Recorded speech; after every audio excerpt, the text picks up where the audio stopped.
Okay, the Passacaglia by Handel. This is an arrangement written by Halvorsen. I think it's going to be a real crowd pleaser, this one.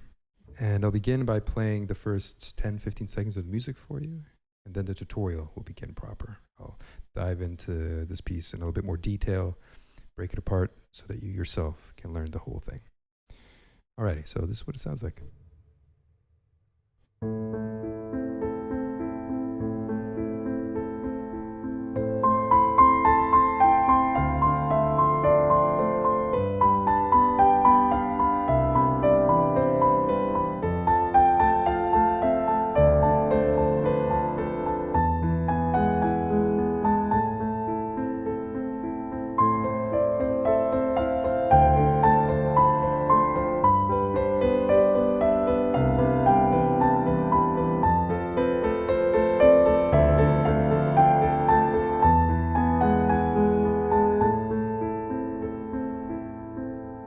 So obviously there's a lot that we can take advantage of here, a lot of repetition, especially in the left hand.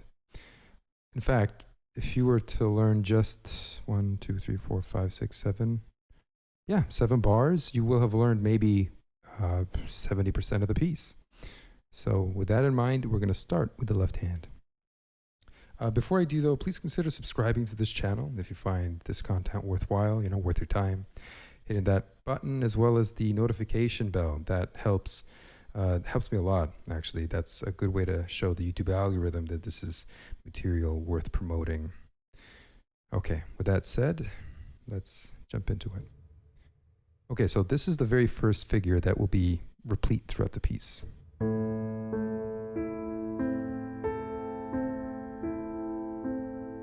That combination of fingerings and notes, or rather spacings, that's something that will continually repeat.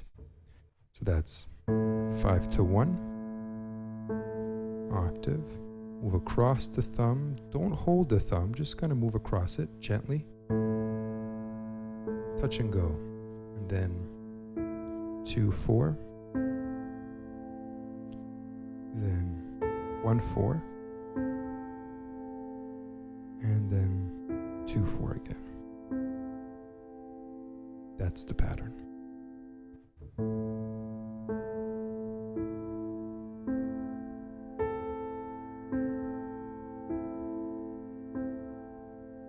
Take a moment and really nail this down because it's going to be everywhere. You have to have this really well learned. Know it like the back of your hand.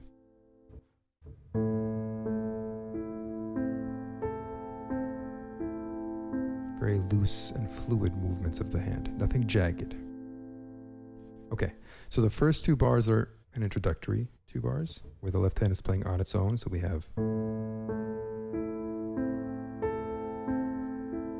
that's once, again, and then the theme begins.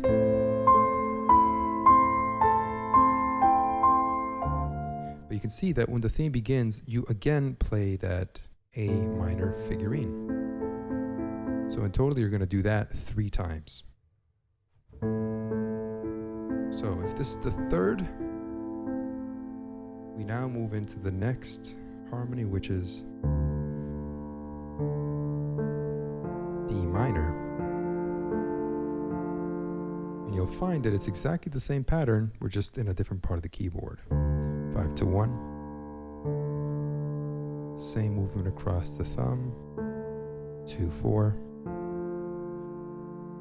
1, 4. And 2, 4 again. Take a moment, make sure you have that down. We move on to the next bar. G, same pattern. 5 to 1 and octaves, move across. 2, 4. 1, 4. 2, 4. Next bar. C down below.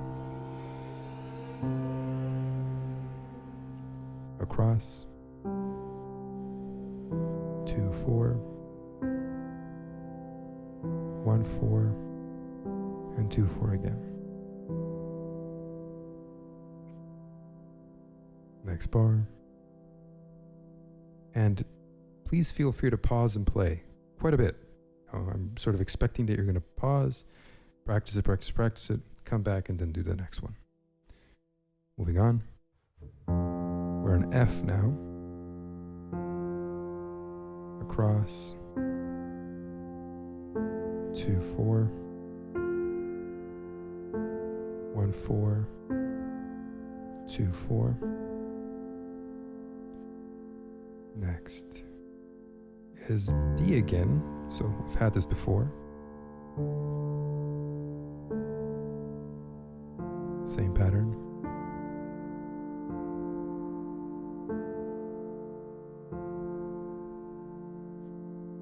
The second last one begins with E's. Across to 2, 3 now. So this is the only one that doesn't fit into that 2, 4 pattern. This is 2, 3. And then 1, 3. And 2, 3 again. And the final bar is the same harmony that you started with on A.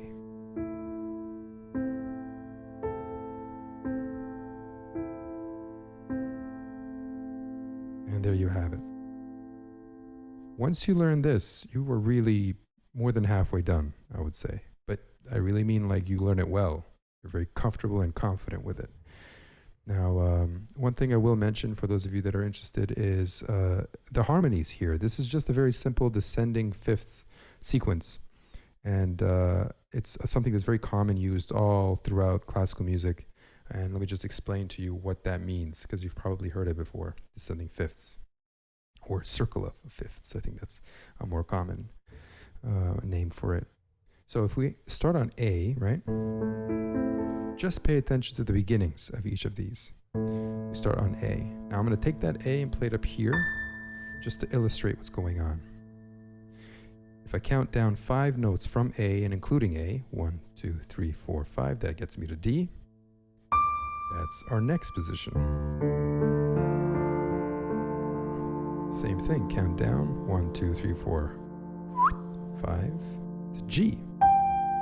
That's our next position. 1, 2, 3, 4, 5. That's C. Then again, 1, 2, 3, 4, 5 to F.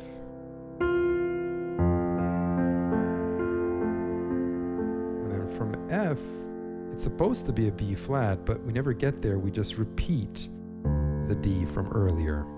So that's what that means when you think of a descending fifth or a circle of fifths sequence, right? Now, because, you know, the keyboard is only this big, you have to kind of go back and forth, right? A. So it ends up sounding like this instead of, and then you'd have to go much further. All right, that was a little bit of a theory lesson. Let's move on. I'm actually going to play this through all the way with no pausing, just so you can get a sense of it. And one thing I will mention is when you finish each of these, don't tighten up when you do the move to the next one. You know, that move to the next beginning, try to be loose there. Even if that means you're late, better to be late than to move quickly. Moving quickly is going to mean that you hit the note too hard or that you miss it. It's better to get comfortable moving comfortably and quickly, eventually quickly, than quickly too quickly. You know what I mean? Too soon, it'll amount to just bad technique. So,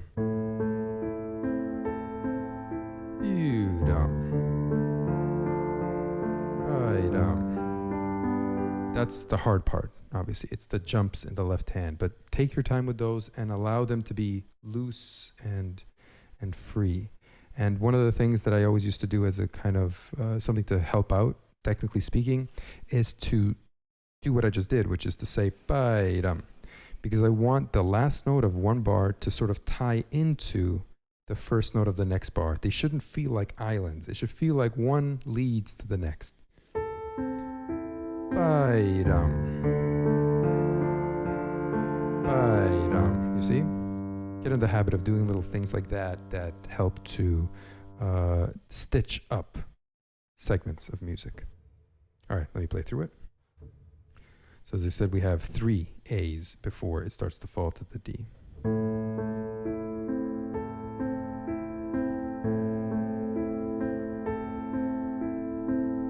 One more. Almost missed it.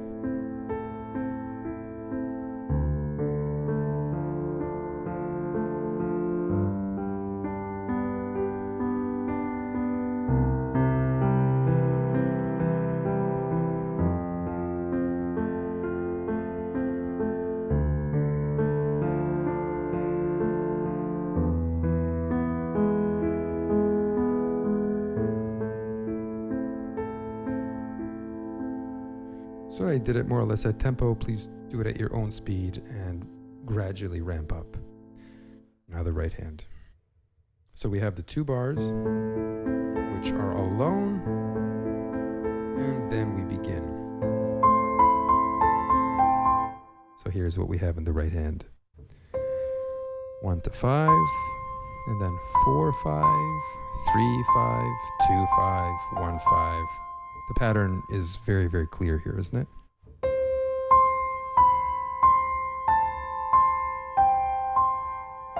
When you get to this one, you just fall with the thumb all the way until C again. Then you move everything over, and you do the exact same thing.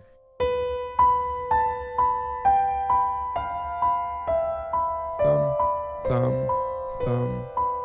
Move over again.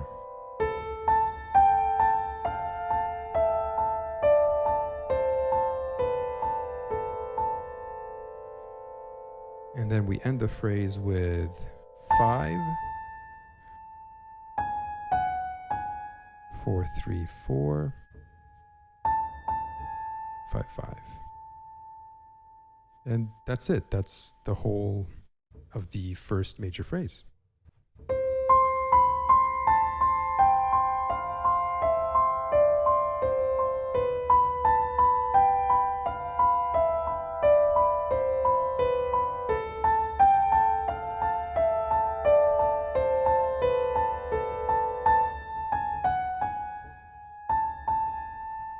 Take your time with that, and you can even slow this video down. You know, you have that function in the bottom right-hand corner of your screen in case there are sections that you want to watch a little slower.